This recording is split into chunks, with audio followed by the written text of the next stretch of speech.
And welcome to another episode of the Michigan Sports Truth Podcast on Stables Media.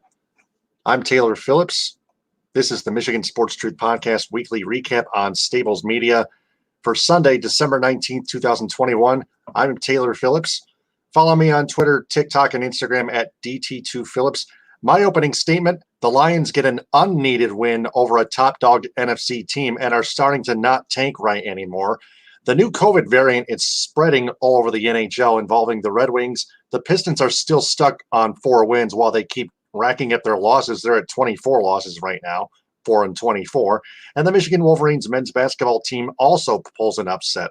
But before we get started, follow the show on Twitter and Instagram at Michigan_Truth. Like it on Facebook, the Michigan Sports Truth Podcast with a check mark on it. Follow it on LinkedIn. Subscribe to its YouTube channel, the Michigan Sports Truth Podcast, and subscribe on Reddit at r/Michigan Sports Truth. And visit its website, the MichiganSportsTruthPodcast.com. This show is sponsored by the Vig It Sports mobile app where great fans cover. Use the referral code STABLES when you sign up, available on the Apple App Store and Google Play. Also, a shout out to Cali Tickets. Visit CaliTickets.com or call 877-225-8425 to purchase a ticket to an event of your choice.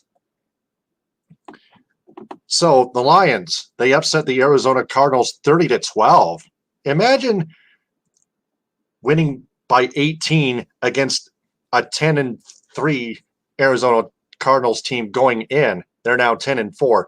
Jared Goff, 21 of 26 for 21 out of 26 for 216 passing yards and 3 touchdowns. Man, that shows signs of improvement, whether you fans believe it or not. Craig Reynolds, he's been catching on fire as of late. 8 catches for 90 receiving yards and a touchdown and 26 carries for 112 rushing yards, while their defense has been holding Kyler Murray and his Cardinal offense to just 12 points. They've been doing Charles Harris a sack and a half. Also, the other half sack, I believe, went to trying to find it here. The box score. Wrong team. It is James Lemonier, a half a sack. 4 total tackles. Charles Harris, 12 total tackles. He led the defense with 12 total tackles and a sack and a half. Tackles for loss, 3.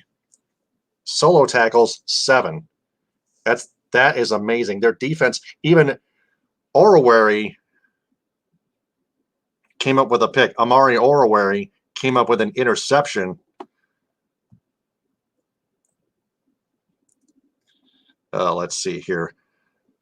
The Lions, there we go. A 17-yard interception return. And that set up the 5-yard touchdown run scoring plays. Josh Reynolds, a 22-yard pass. That was Jason Cabinda, a 6-yard pass. A touchdown catch from Jared Goff. That's one of Jared Goff's 3 touchdown passes. Amon-Ra St. Brown scoring his 2nd touchdown of his career. Let's take a look at his stats in the box score. Amon-Ra St. Brown, just 1 catch for 5 yards. Oh, rushing, 1 rush for 5 yards. Amon-Ra St. Brown, 8 catches for 90 yards. And a score. His longest catch was 37. And that ended up being a touchdown.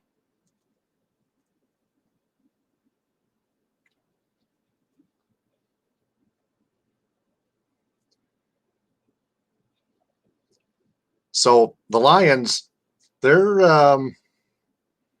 no longer possess the first overall pick. The Jacksonville Jaguars have it.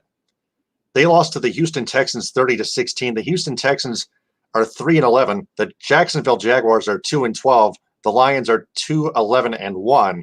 That's like a half loss behind the Jacksonville Jaguars for the first overall pick in next year's NFL draft. So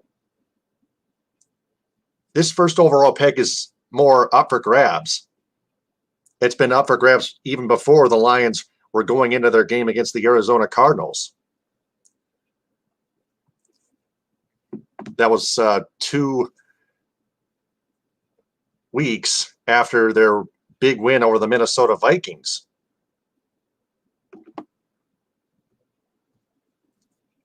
You remember that Amon-Ra St. Brown touchdown catch as time expired to win it for the Lions against the Minnesota Vikings. That was an amazing, thrilling finish. Just a fantastic finish.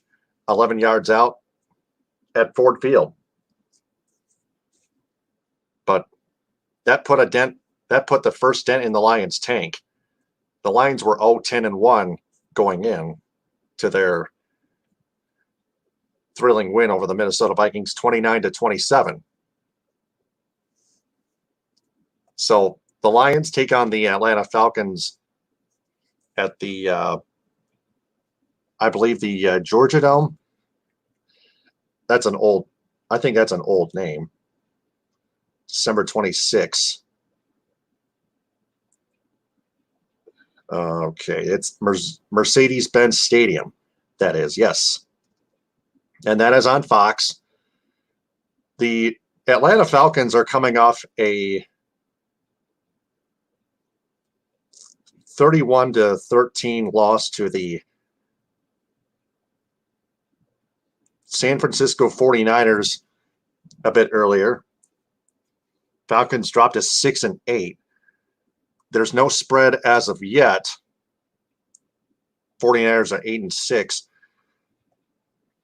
But back to the Falcons. Matt Ryan, 19-32, 236 yards and a touchdown.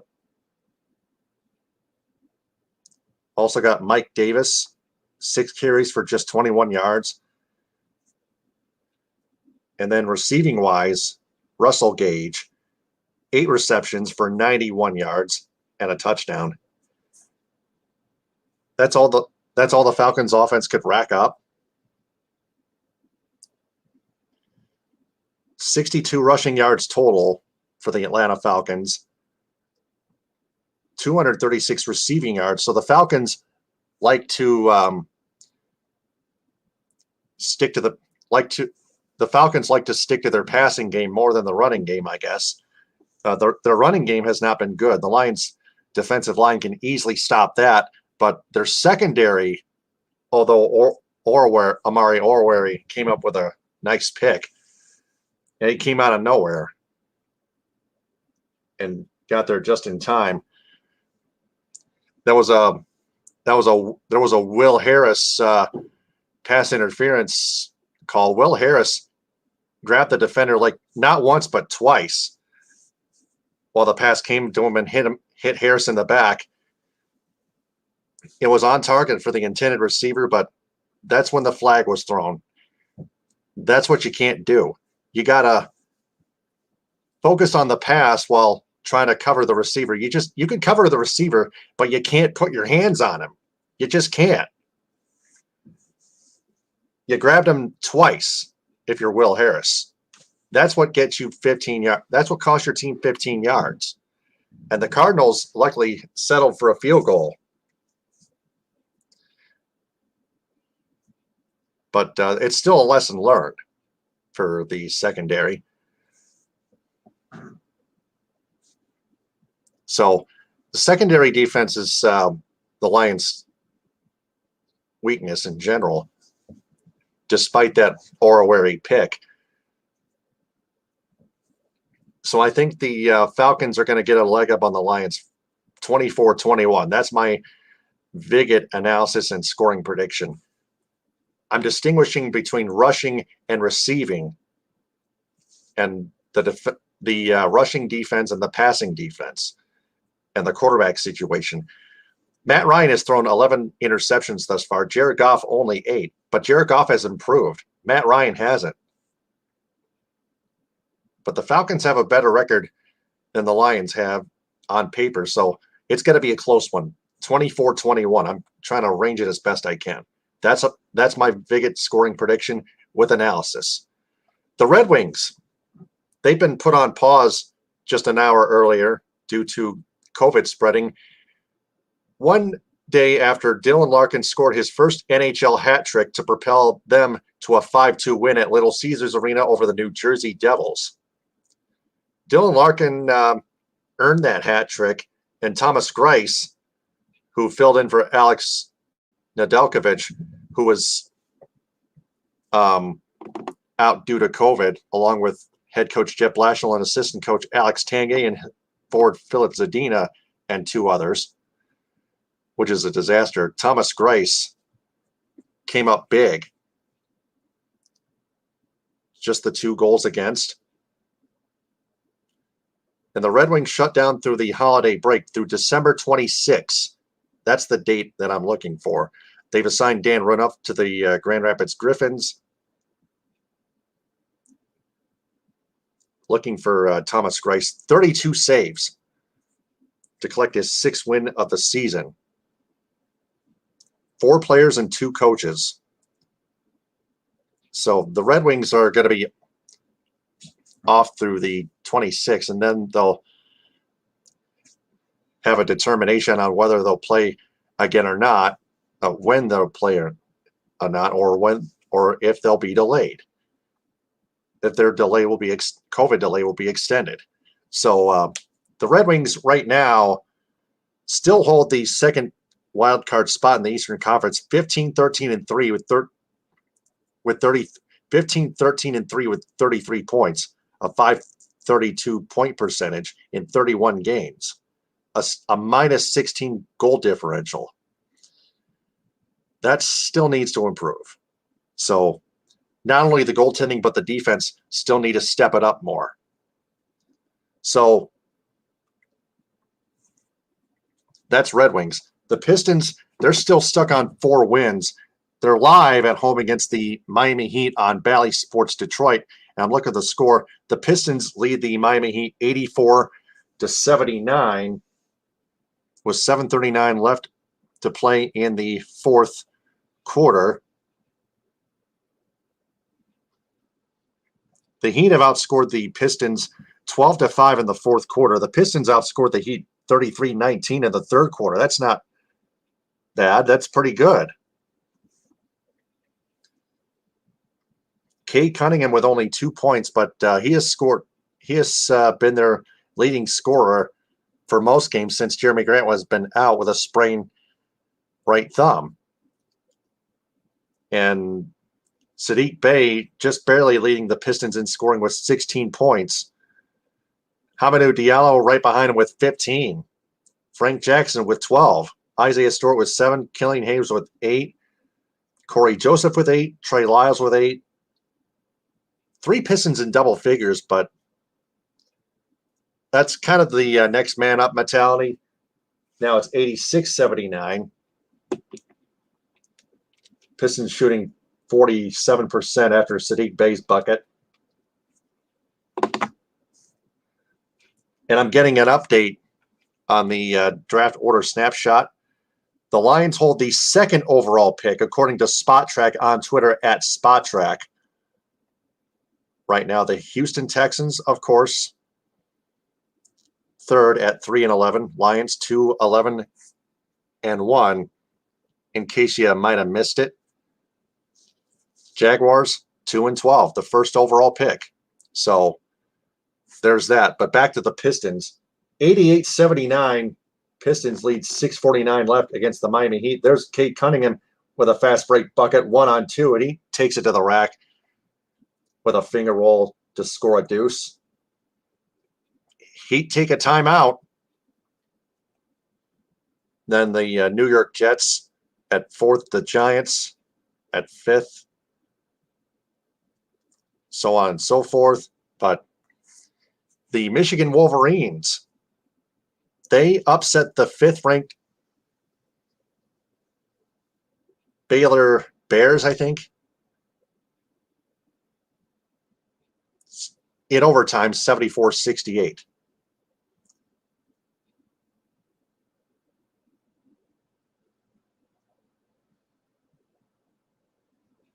Let's see here. Trying to find an article.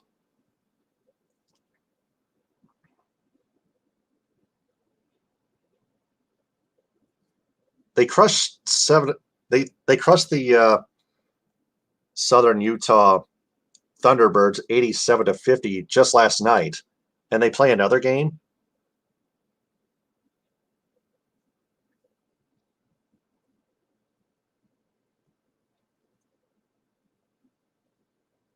Yeah, they upset number 5 Baylor 74-68 in overtime. No, they didn't play. Man, where are they? Men's basketball. Michigan upset Baylor 74-68. Boy, that's women's basketball. So my apologies there. So I'm going to have to edit this, but a heck of a win for the Michigan women's basketball team. So the What We've Learned segment, what I've learned and what we've all learned with their win over the 10-win Arizona Cardinals, the Lions have proved that they are trying to prepare for next season instead of tanking for Aiden Hutchinson, who proves to be the number 1 overall pick. The Pistons are tanking more properly, although they're up ahead on the Miami Heat 88-79. The Heat have the ball. The Red Wings have unvaccinated players and coaches. And college basketball, well, Michigan men's basketball upset Southern Utah, the Thunderbirds. They didn't upset. Well, they just crushed them. Michigan proved that they're the much better team, 87-50. The Michigan women's basketball team, the college basketball world continues to be topsy-turvy, men or women's wise, with Michigan's upset win over number 5 Baylor in women's basketball. So before we go, the Michigan Sports Truth podcast on Stables Media is sponsored by the Vig It Sports mobile app, where great fans cover. Use the hashtag GreatFansCover to support the Vig It Sports mobile app and use the referral code STABLES when you sign up. It's available on the Apple App Store and Google Play. Also, a shout out to Cali Tickets. Visit CaliTickets.com or call 877-225-8425 to purchase a ticket to an event of your choice. That's CaliTickets.com or call 877-225-8425. The next episode of the Michigan Sports Truth podcast on Stables Media is Sunday at 8 p.m. Eastern Time as of right now. Until then, I'm Taylor Phillips. Follow me on Twitter, TikTok, and Instagram at DT2Phillips. Follow the Michigan Sports Truth podcast on Twitter and Instagram at Michigan_Truth, and like it on Facebook. Follow it on LinkedIn and subscribe on YouTube and on Reddit, r/Michigan Sports Truth. And check out our website, the MichiganSportsTruthPodcast.com. Thanks for listening, watching, downloading, and sharing. And remember, the truth is out there. TTFN, ta-ta for now. Power to the people. Hit them with a hind. We rest our case. Stay out of trouble, stay safe, and stay warm.